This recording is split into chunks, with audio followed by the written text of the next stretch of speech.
Hi అండి, మనం ఈరోజు గోరు చిక్కుడుతో ఒరుగులను ఎలా తయారు చేసుకోవాలో చూద్దాము. నేను ఇక్కడ 1/2 కేజీ గోరు చిక్కుడును తీసుకొని బాగా వాష్ చేసుకొని ఒక క్లాత్ మీద వేసుకొని తర్వాత 2 చివర్ల గోరు చిక్కుడును కట్ చేసి మధ్యలో ఒక కాటులాగా పెట్టుకొని ఒరుగులకు తయారు చేసుకోవాలి. మధ్యలో కాటులాగా పెట్టడం వల్ల మజ్జిగ అందులో చేరి బాగా ఊరుతాయి. అంతేకాకుండా మనకు నూనెలో ఫ్రై చేస్తున్నప్పుడు చిట్లకుండా ఉంటాయి.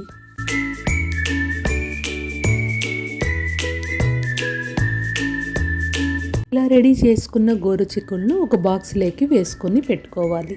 ఒక గిన్నెలోకి 250 గ్రామ్స్ పెరుగు, 1 గ్లాస్ నీళ్లు పోసి బాగా చిలుక్కోవాలి. ఇందులోకి 50 గ్రాముల ఉప్పు, పసుపు మరియు నిమ్మకాయ రసం పిండి బాగా కలపాలి.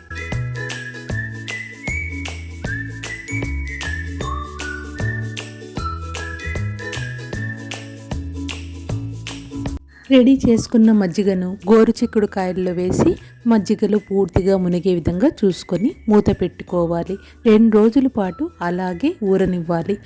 రోజుకు 1-2 సార్లైనా మనం స్పూన్తో కానీ లేదా అలాగే కానీ కాయలను అటు ఇటు కలుపుతూ ఉండాలి. అప్పుడు మజ్జిగ ఉప్పు కాయలకు బాగా పట్టుకుంటుంది.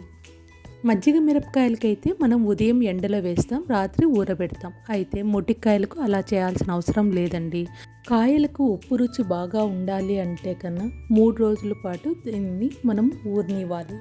లేదంటే 2 రోజులు ఊరితే ఉప్పు సరిపోతుందండి. మధ్యలో మనము కాయలను ఈ విధంగా కూడా కుదించుకోవచ్చండి. 2 రోజుల తర్వాత మనం కాయలన్నీ తీసి ఎండలో ఆరవేసుకోవాలి. మిగిలిన మజ్జిగను మనం పడేసుకోవాలండి. ఎండ తక్కువ ఉంటే మనకు ఎక్కువ రోజులు పడుతుందండి. లేదంటే 2-3 రోజుల్లోనే బాగా ఎండిపోతాయి. మనం విడివిడిగా పలుచగా ఎండబెట్టుకోవాలి. నాకు 3 రోజుల్లో ఈ కాయలన్నీ బాగా ఎండిపోయాయి.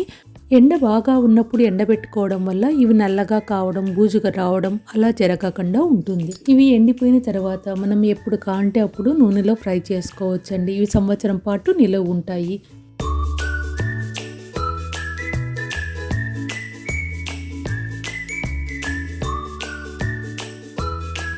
ఆయిల్ హీట్ అయిన వెంటనే మనం వేసుకోవాలి. చాలా అంటే చాలా తొందరగా ఇవి వేగిపోతాయి. ఈ ఒరుగులకు లేత కాయల కన్నా కొంచెం ముదిరిండే కాయలే మనకు బాగా అనిపిస్తుంది రుచిగా. సంవత్సరం పాటు నిలవ ఉండే కాకరకాయ ఒరుగులు రెడీ అయిపోయాయండి.